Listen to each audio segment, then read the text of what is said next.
आप सभी को एक हाइपोथेटिकल सिचुएशन के बारे में बात कर रही हूं। मानो कि इंडिया में जितने गरीब लोग हैं उनको दवाई मिलना बंद हो गया, या मानो कि जो मेडिसिन का प्राइस है वो जो मिडिल क्लास लोग हैं उनके हाथ के बाहर हो गया। तो ऐसे सिचुएशन कितना डेंजरस हो सकता है। आपको लग रहा होगा कि मैम तो ऐसे ही बोल रही होंगी। नहीं, ऐसी कोई बात नहीं है। ये बात बोलने के रीजन ये है क्योंकि जो EFTA है, मतलब यूरोपियन फ्री ट्रेड एसोसिएशन, और इंडिया के बीच जो अगर कोई एक फ्री ट्रेड एग्रीमेंट पास होता है, उसके तहत जो इंटेलेक्चुअल प्रॉपर्टी राइट्स है उसमें अगर चेंजेस नहीं किया जाए तो शायद ये चीज हो सकता है ना। बहुत बड़ी टेंशन की बात। अब आपको लग रहा होगा ये EFTA भाई है क्या। अगर EFTA समझ में भी आ रहा है तो IPR क्या है। तो बेसिकली मैं आपको बता दूं कि IPR से रिलेटेड इश्यूज 2008 से ही चल रहे थे, जब से अग्रीमेंट की बात शुरू हुई थी। तो आखिर ये IPR क्या है या EFTA क्या है, इसके बारे में आज के सेक्शन पे बात करेंगे और जानेंगे कि भारत में मेडिकल मार्केट या मेडिसिन का जो मार्केट है वो कैसे कहीं ना कहीं पे वो डिपेंडेंट होता है, वो कैसे रिफॉर्म होता है, ये सारी चीज हम जानेंगे। लेकिन पहले हमें क्या जानना है, यूरोपियन फ्री ट्रेड एसोसिएशन जो यहाँ पे हमारा लिखा है EFTA, ठीक है। तो बेसिकली अगर इसकी बात किया जाए, ये EFTA एक रीजियोनल ट्रेड ऑर्गेनाइजेशन और फ्री ट्रेड एरिया है जिसमें 4 यूरोपियन देश शामिल है। वो 4 यूरोपियन देश क्या क्या है अगर देख सकते हो, नॉर्वे, आइसलैंड, यहाँ पे है लिंचेस्टाइन और स्विट्जरलैंड, ये 4 देश है। तो ये जो देश है ये यूरोपियन यूनियन, जो इतने सारे देश है, यूरोपियन यूनियन के साथ ना होने पर भी, मतलब इसका मेंबर ना होते हुए भी ये ट्रेड कर सकते हैं और इकोनॉमिक एग्रीमेंट्स को साइन कर सकते हैं। अब EFTA की गठन 1960 में हुआ था, जब उस समय 7 मेंबर देशों ने स्टॉकहोम कन्वेंशन को साइन किया था। उस 7 देशों में से अगर बात करें तो अभी हमारे पास बस 4 ही पड़े हैं, जिसमें हम पता चलेंगे कि 2 देश बाद में ज्वाइन किए हैं।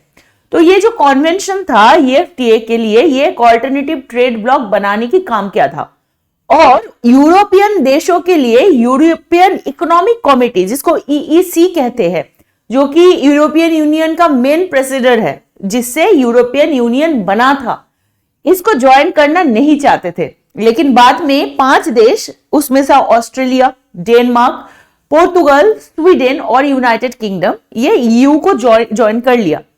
अब सिर्फ नॉर्वे और स्विट्जरलैंड ही फाउंडिंग मेंबर बचे थे, ठीक है। अब देखो यहाँ पे क्या हुआ, ये सब चीजों के बीच आइसलैंड 1970 में और लिंचेस्टाइन 1951 में क्या किया, इसमें EFTA में ज्वाइन किया। 1991 की बात कर रही हूं। अब EFTA की उद्देश्य क्या है, ये है अपने जो मेंबर देश है इनके बीच इंडस्ट्रियल गुड्स में ट्रेड बैरियर्स को हटा देना है। लेकिन हर देश अपनी अलग कॉमर्शियल पॉलिसी रखता है बाकी देशों के साथ।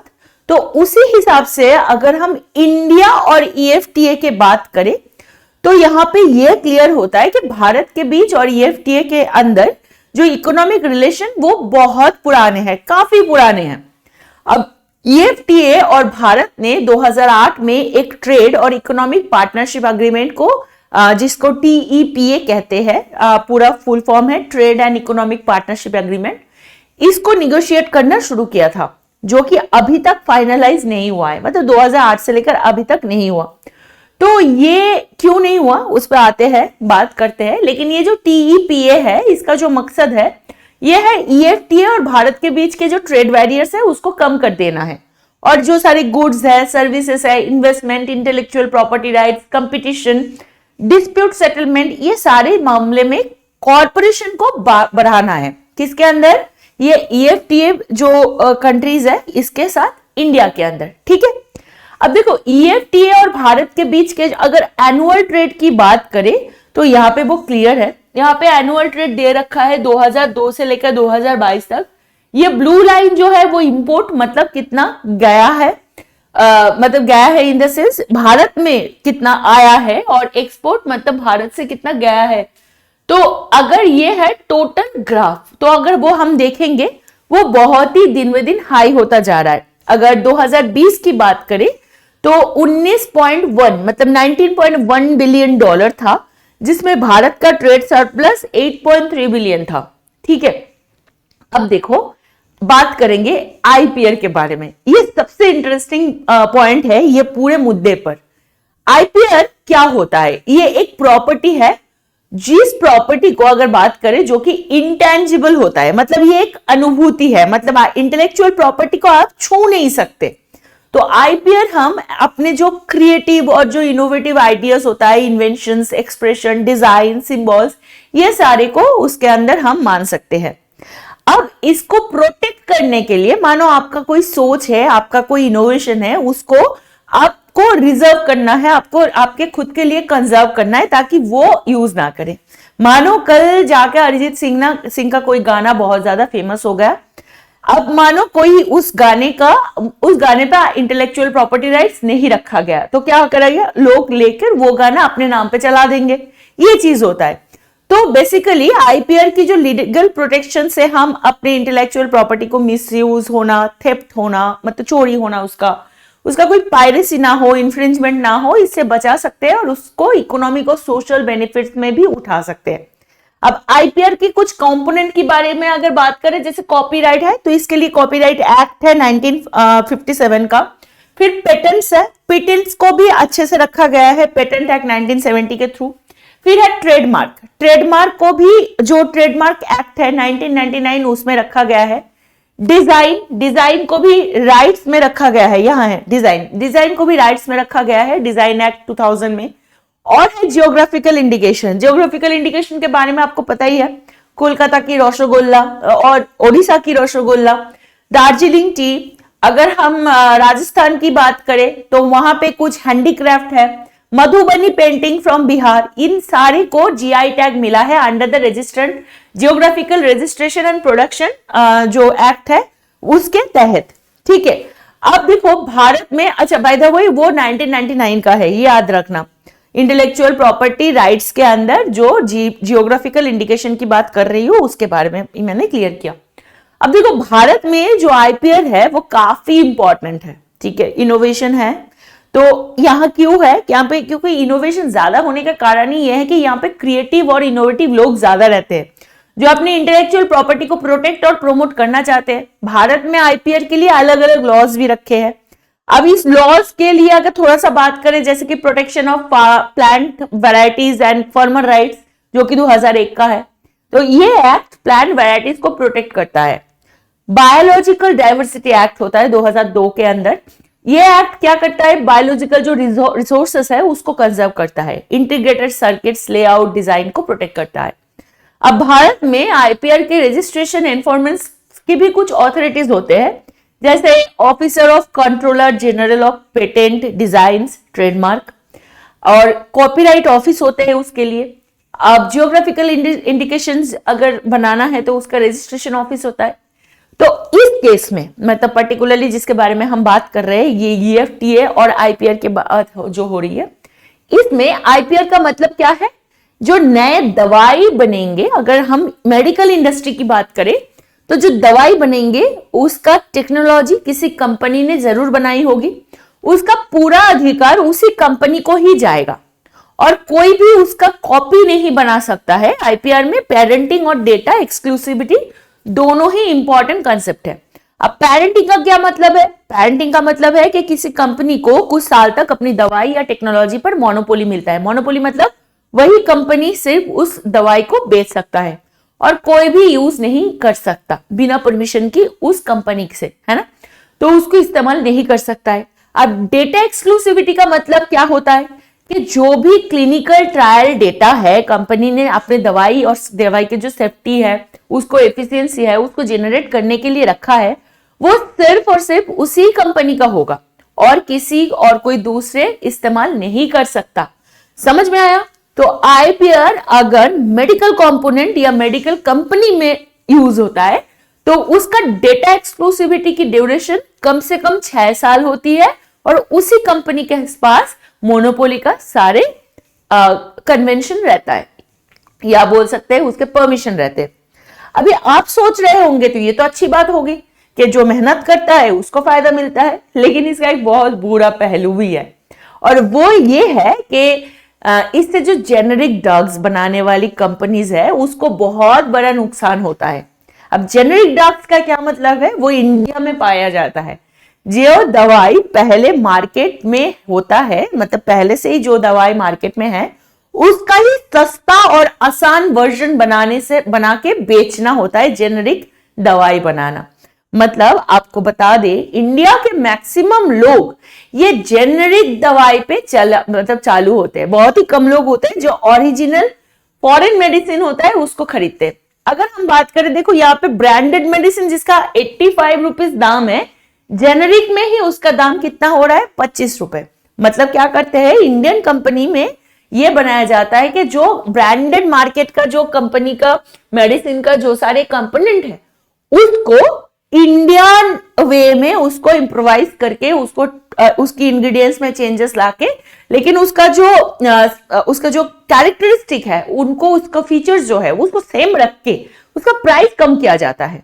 ठीक है, तो इंडिया में बहुत सारे ऐसे कंपनीज हैं जो जेनेरिक ड्रग्स बनाती है और उन्हें पूरे दुनिया में एक्सपोर्ट करते हैं। इंडिया को दुनिया की फार्मेसी भी कहा जाता है, शायद आपको पता ही होगा, क्योंकि यहां से बहुत सारी सस्ती और इफेक्टिव दवाई मिलता है जो कि डेवलपिंग और अंडर डेवलप कंट्रीज के लिए बहुत ही जरूरी है। आपको पता ही है, developing country, under develop country मतलब बहुत सारे अफ्रीकन कंट्रीज है जो कि अंडर डेवलप है ना। और उसके साथ आप भी कमेंट में बताइएगा क्या आपको और कौन कौन सी डेवलपिंग नहीं बोला, अंडर डेवलप कंट्रीज का नाम आप कमेंट में मुझे बताइएगा। ठीक है, लेकिन अब सुनो, अगर इंडिया और EFTA के बीच, FTA मतलब फ्री ट्रेड एग्रीमेंट में IPR का क्लॉज आ गया तो क्या हुआ, तो इंडिया की जो जेनेरिक ड्रग्स का इंडस्ट्री है उस पर बहुत बड़ा असर पड़ेगा, क्योंकि फिर इंडिया को IFTA के मेंबर कंट्रीज जैसे कि स्विट्जरलैंड है, नॉर्वे है, इनकी जो दवाई है उसकी दवाई के जो डेटा एक्सक्लूसिविटी है उसको पेटेंटिंग के कारण उस पर IPR अगर लग जाता है तो उसका ख्याल रखना पड़ेगा। तो उनकी दवाई का कॉपी इंडिया नहीं बना सकता है। समझ में आया? इससे इंडिया का एक्सपोर्ट कम हो जाएगा और इंडिया में भी दवाई का दाम बहुत बढ़ जाएगा। इसलिए इंडिया ने IPR को, मतलब इंटेलेक्चुअल प्रॉपर्टी राइट को, FTA यानी कि फ्री ट्रेड एग्रीमेंट में शामिल करने से मना कर दिया है। लेकिन इससे EFTA के जो मेंबर कंट्रीज है इस बात पर वो जिद कर रहे हैं कि नहीं, हमें चाहिए। तो अब आप समझ गए होंगे कि इंडिया के और EFTA के बीच FTA क्यों अटक गया है और इंडिया को कैसे फायदा और नुकसान हो रहा है। लेकिन यहाँ पे एक बहुत बड़ी क्वेश्चन आ जाता है। भाई क्वेश्चन ये है, तो मतलब हमें इंडियंस को अगर बात करा जाए कि हम क्या इंडिया में ड्रग्स बना ही नहीं सकते, मतलब इंडिया क्या सिर्फ जेनेरिक ड्रग्स बनाएगा? क्या इंडिया में फंडामेंटल रिसर्च का कोई स्कोप ही नहीं है जो कि नए और रिलायबल दवाई का डेवलप कर सके? अब आपको लग रहा है कि मैम क्या बोल रही है, फंडामेंटल रिसर्च अब कहां से आया? भाई फंडामेंटल रिसर्च होता है और दूसरा होता है अप्लाइड रिसर्च। देखो, फंडामेंटल रिसर्च मतलब वो रिसर्च है जो सिर्फ क्यूरियोसिटी या नॉलेज के लिए की जाती है और उसके डायरेक्ट या इमीडिएट कोई बेनिफिट नहीं होता, लेकिन इसे यूज करने के लिए लॉन्ग टर्म में बहुत सारे बेनिफिट्स होते हैं, जैसे कि नए नए थ्योरीज आते हैं, पैराडिज्म्स आता है और डिसरप्टिव टेक्नोलॉजीज बनते हैं। लेकिन फंडामेंटल रिसर्च से जो इनोवेशन होता है, जो कि किसी भी कंट्री के इकोनॉमिक ग्रोथ और नेशनल सिक्योरिटी के लिए बहुत ही जरूरी होता है। लेकिन यहां पे आता है बहुत बड़ी प्रॉब्लम। इंडिया में फंडामेंटल रिसर्च का बजट बहुत ही कम है। अगर हम टोटल GDP की बात करें तो सिर्फ 0.6% ही रिसर्च फंडिंग में जाता है। अगर चाइना की बात करें उसमें 2.1% उनके जो GDP आता है, मतलब जो ग्रॉस डोमेस्टिक प्रोडक्ट के जो प्राइस मतलब जो यूनिट आता है उसके 2.1% चाइना का, US का 2.8% इस रिसर्च में वो लोग खर्चा करते हैं। लेकिन इंडिया में रिसर्च फंडिंग का एलोकेशन बहुत ही इनएफिशिएंट है और ज्यादातर ये इंडिया में क्या होता है, अप्लाइड रिसर्च या टेक्नोलॉजी डेवलप पर फोकस किया जाता है। अप्लाइड रिसर्च किसको कहते हैं? यहाँ पे आपको लिखा हुआ दिखाई दिया होगा, driven with curiosity exploring the essence foundation of a concept. Simple बात है कि ये वो रिसर्च होता है कि कोई स्पेसिफिक प्रॉब्लम आया, उसको सॉल्व करना है और उसका एंड गोल वेल डिफाइंड और टैंजिबल होता है। कोविड आया है, उसके लिए हमें उसका जो इंजेक्शन है उसको बनाना है, उसका वैक्सीन बनाना है, तो हम अप्लाइड रिसर्च करके डायरेक्टली आंसर में आएंगे, जो कि किसी भी फील्ड में गेम चेंजर एटलीस्ट नहीं बन सकता। मतलब ये तो पहले से कोई सोच करके ये इसको आगे नहीं कर सकते ना। मतलब काश कुछ आएगा कि उसके वजह से हम ये बनाएंगे, ऐसा नहीं आया है, अब रिजल्ट चाहिए, इसके थ्रू रिसर्च करो, तो इसको कहते हैं अप्लाइड रिसर्च। अब अगर हम बात करें कंक्लूजन की, तो ये हम बोल सकते हैं, देखो EFTA के जो प्रॉब्लम है इंडिया के मेडिकल क्षेत्र में कम करने के लिए इंडिया को फंडामेंटल रिसर्च में इन्वेस्ट करना चाहिए, जो सबसे बड़ी प्रॉब्लम है। और अपने जो साइंटिस्ट है उनको भी एनकरेज करना चाहिए, है ना, कि वो नए और ओरिजिनल आइडियाज को ले आए। इंडिया को अपने एजुकेशन, हेल्थ और इंफ्रास्ट्रक्चर को भी बहुत ज्यादा इंप्रूव करना है, ताकि रिसर्च और इनोवेशन के लिए एक कंड्यूसिव एनवायरनमेंट बने। और इंडिया को अपने जो इंटेलेक्चुअल प्रॉपर्टी राइट्स है उसको भी प्रोटेक्ट करना चाहिए, और रिसर्च से प्रोडक्ट का जो इनोवेशन इकोसिस्टम को भी डेवलप करना चाहिए। अगर इंडिया ये सब करेगा तो इंडिया अपनी दवाई और टेक्नोलॉजी में मतलब India is talking about self reliance, आत्मनिर्भर भारत की बात करा जा सकता है ना। डेफिनेटली अगर ये फंडामेंटल रिसर्च ओरिएंटेशन इंडिया में बढ़ेगा तो सेल्फ रिलायंस तो होगा ही, और उसके साथ दुनिया में इंडिया एक लीडर भी बन सकता है। तो ये था आज की वीडियो की डिटेलिंग्स। आशा करती हूँ बहुत सारी चीज आपके दिमाग में क्लियर हो गए होंगे। अगर होता है और ऐसे वीडियो आपको पसंद आ रहा है तो इस वीडियो को लाइक करना, शेयर करना और कमेंट करना ना भूलिएगा। ज्यादा से ज्यादा लोगों को जुड़ने के लिए हेल्प करिएगा, ताकि वो हमारे प्लेटफॉर्म पे आए और ऐसे नए चीजों के बारे में उसको सीख मिले। और अगर आपको मेरा पढ़ाना अच्छा लगा होगा तो आप मुझे पर्सनली भी कनेक्ट कर सकते हो। मेरे इंस्टाग्राम प्रोफाइल ये है और आप यहाँ पे मुझे डेफिनेटली DM कर सकते हो। आपका कोई अगर डाउट है या आपका कोई शिकायत है, आप जरूर बोल सकते हो। तो बाय बाय, टेक केयर। सबसे लास्ट बताऊंगी, एक बहुत ही जिम्मेदार नागरिक बन जाइए। Be a responsible citizen. जय हिंद।